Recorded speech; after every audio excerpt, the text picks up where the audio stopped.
آج کا جو دن ہے، جمعہ کا جو دن ہے،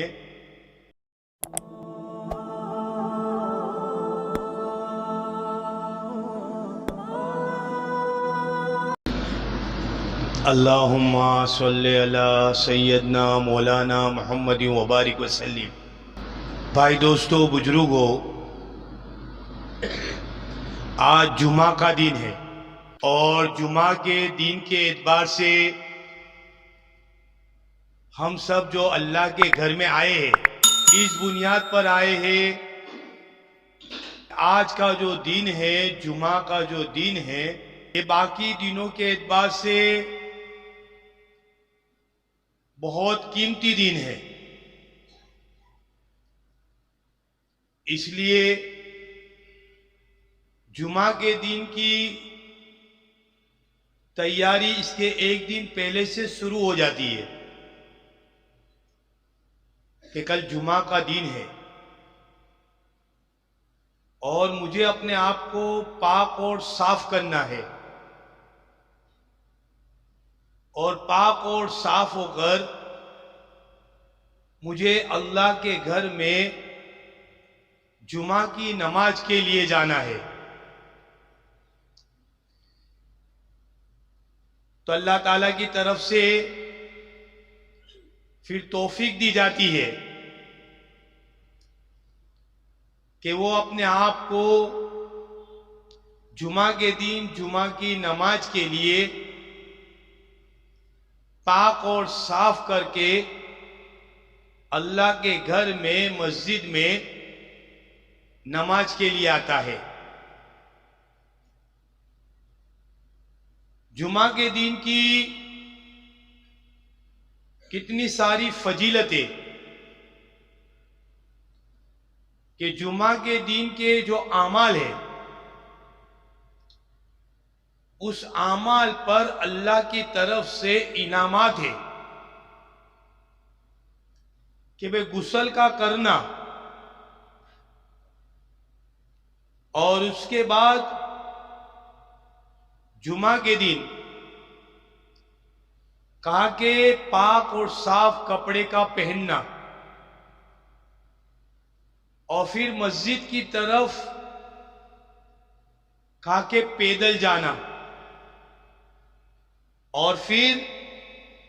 کہا کہ مسجد میں جا کر پہلی صف میں بیٹھنا،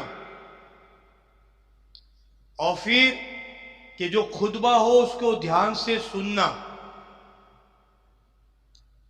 پھر مسجد میں جا کے اگر نماز پڑھنے والے صف میں موجود ہیں اور ہم بعد میں آئے تو ہم کو جہاں جگہ ملے وہاں بیٹھ جانا۔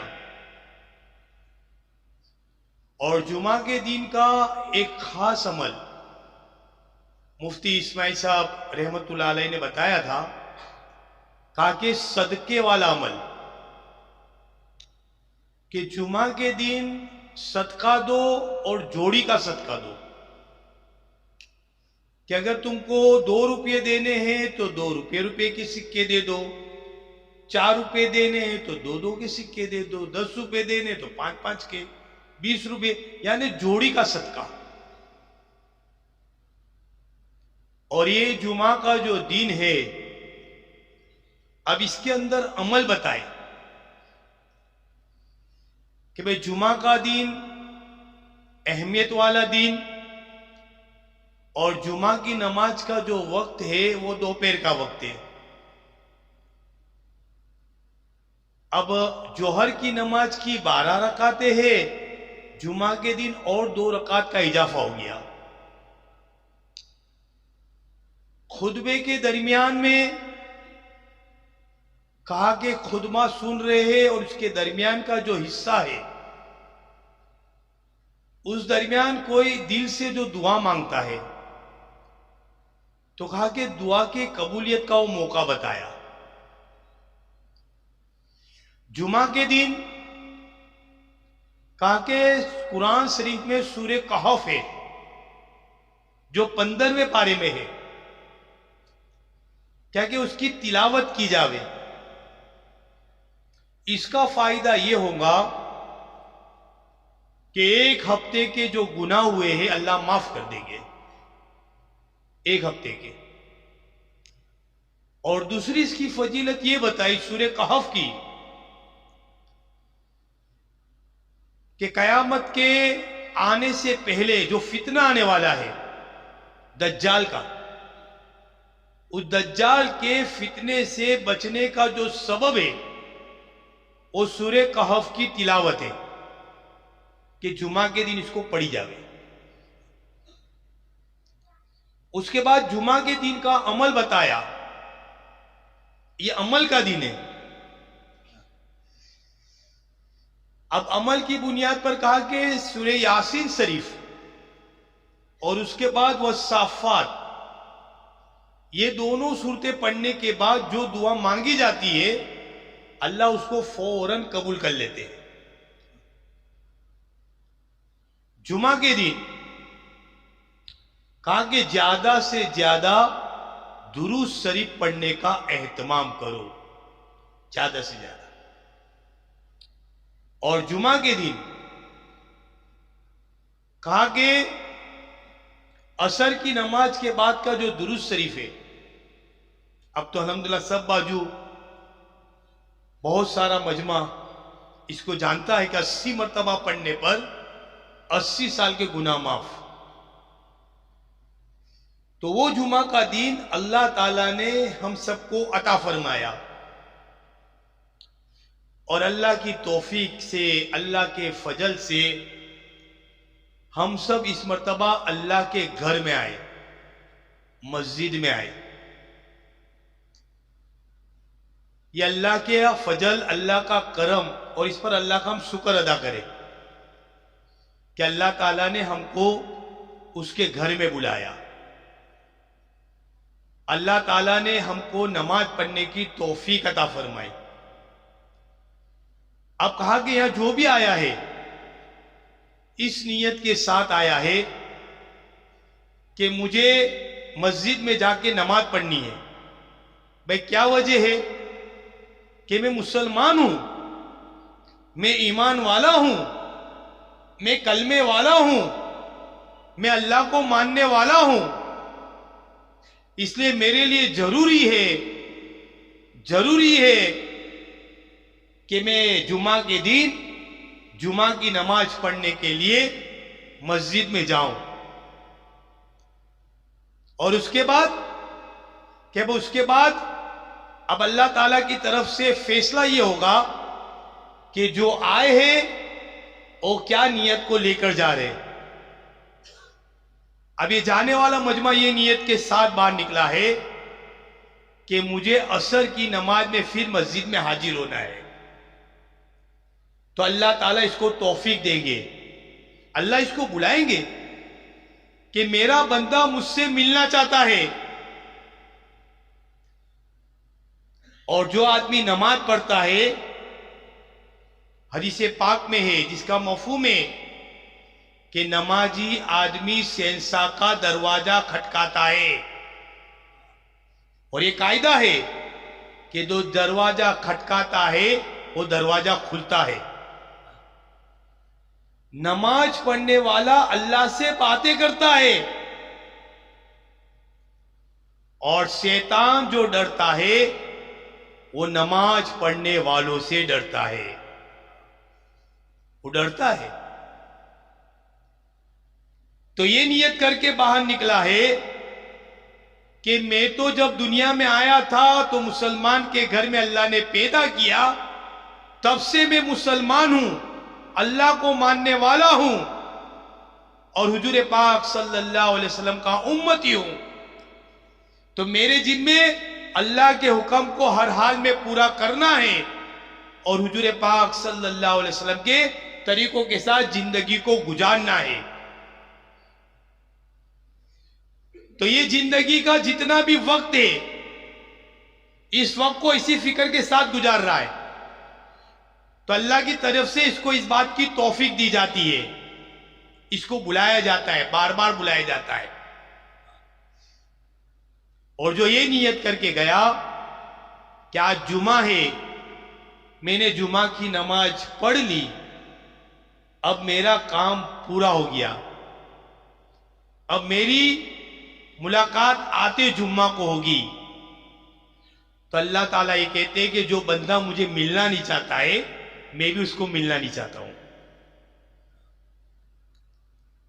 بتاؤ بندے کے لیے کتنی بڑی محرومی کی بات ہے کہ اللہ کی طرف سے یہ بات ہو جاوے کہ میرا بندہ جب مجھ کو ملنا ہی نہیں چاہتا ہے، مجھ سے بات کرنا ہی نہیں چاہتا ہے، میرے پاس آنا ہی نہیں چاہتا ہے، تو پھر مجھے اس بندے کی کیا ضرورت؟ اس لیے ہم نیت اس بات کی کرے، ارادہ اس بات کا کرے کہ ہم اپنے آپ کو مسلمان بنا کے زندگی گزارے۔ جیسے جمعہ کے دن کی ہماری تیاری ہے، اور جمعہ کے دن بھی اذان اسی اعتبار سے ہوتی ہے،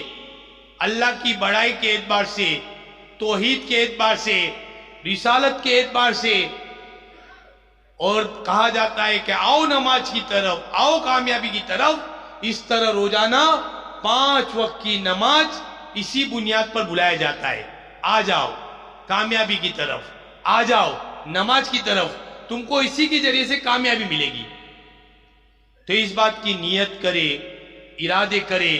کہ انشاءاللہ اللہ تعالیٰ نے ہم کو جتنی زندگی دی ہے اور زندگی کا جو وقت دیا ہے اس کو نماز کے ساتھ گزاریں گے۔ فضائل نماز میں واقعہ لکھا ہے،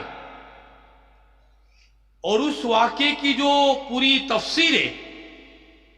کہ بھئی 2 شخص کا جو انتقال ہوا ہے، اور ایک شخص کے بارے میں کہا کہ وہ تو شہید ہو چکا تھا، اور اس شہید کو روک دیا گیا جنت میں جانے سے کہ رک جاؤ۔ میں کیا معاملہ ہے کہ تمہارے بعد جو آیا ہے وہ دنیا میں بہت ساری نمازیں پڑھ کر آیا ہے، تم تو دنیا سے آ گئے تھے لیکن اس کو موقع ملا تھا، تو اس موقع کا اس نے فائدہ اٹھایا، اس نے نمازیں پڑھی اور اتنی رکعتیں پڑھی۔ اسے کہا کہ فضائل اعمال کی جو ہماری کتابیں ہیں، اور اس کے اندر ایک حصہ خاص کر کے جو لکھا گیا ہے وہ فضائل نماز کا ہے کہ نماز کی اہمیت کتنی ہے۔ اس کے لیے نیت ارادے کرے کہ اللہ نے ہم کو موقع دیا، جو چلے گئے اب ان کے پاس کوئی موقع نہیں، ہمارے پاس موقع ہے کہ ہم دنیا میں رہتے ہوئے اس بات کی نیت کریں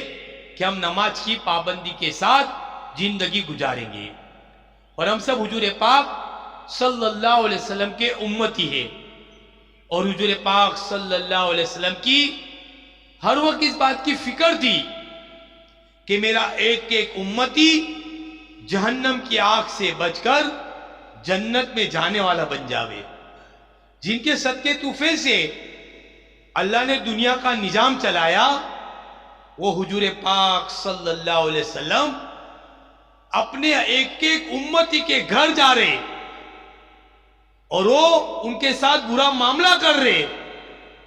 اس کے باوجود ان کے پاس جا رہے۔ حضرت فاطمہ رضی اللہ تعالیٰ نے کہا کہ ایک مرتبہ میں نے دیکھا کہ کوئی پردیسی آ رہا ہے جس کے بال بکھرے ہوئے، کپڑے پھٹے ہوئے، خستہ حال ہے۔ جب قریب آئے تو میں دیکھا کہ یہ تو میرا ابو جان ہے، اللہ کے رسول صلی اللہ علیہ وسلم ہے۔ میں جا کے گلے لگ گئی کہ آپ ایسے لوگوں کو کیوں دعوت دیتے جو آپ کی بات کو نہیں مانتے، نہیں سنتے، نہیں سمجھتے؟ حضور پاک صلی اللہ علیہ وسلم نے فرمایا جس کا مفہوم ہے بیٹی تھوڑا صبر تو کر لے، تھوڑا صبر میں کر لوں، ایک دن آئے گا کہ تیرے باپ کا لایا ہوا دین ہر کچے پکے مکان میں اللہ داخل کر دیں گے۔ یہ محنت ہوئی ہے، اس کے بعد یہ مجمع آیا ہے، یہ اسے مجمع نہیں آ گیا۔ حضور پاک صلی اللہ علیہ وسلم کی وہ دعا، وہ محنت اور تکلیف پر صبر، پھر بھی اپنی امت کے لیے دعا کرنا۔ تو دیکھو اللہ نے زندگی جو دی ہے اس کے اندر ہم نیت کریں، اس کے لیے ہم کو ہمارا کاروبار یا گھر بار کو چھوڑنا نہیں ہے، اپنی ساری ضرورتوں کو پورا کرتے ہوئے ہمارے علاقے میں، ہماری بستی میں جو دین کی محنت ہوتی ہے اس کے اندر اپنے آپ کو شامل کرنا ہے۔ دیکھو ابھی ہماری جماعت مستورات کی آئی ہے، آج اس کا قیام مدینہ مسجد میں مرد حضرات ٹھہرے ہیں۔ مستورات کا قیام صفا مروہ اپارٹمنٹ میں اینول بھائی کے مکان پر ہے۔ ابھی دوپہر میں تعلیم ہوں گی، بات ہوں گی۔ یہ پورے کڑوزہ کے اعتبار سے یا 2 دن کا قیام ہے، تیسرے دن یہ جماعت انشاءاللہ اتوار کو بلیشور جائے گی۔ کل یہ جماعت انشاءاللہ یہاں پہ آئے گی اور کل اس کا قیام میرا بھائی کے مکان پر ہوگا اور مرد حضرات یا مسجد میں ٹھہرے گے. آپ ماشاءاللہ بہت اچھے ساتھی ہو, قیمتی ساتھی ہو. آپ سے گزارش ہے کہ اس بستی میں رہنے والے جو بھی ہمارے حضرات ہیں وہ اپنے گھر سے ماں بہنوں کو آج بھی بھیجے, کل بھی بھیجے, اور آپ سب بھی اس بات کی نیت کرے, ارادے کرے کہ بستی میں جو اعمال اور کام ہو رہے اس میں ہم پورا ساتھ دیں گے.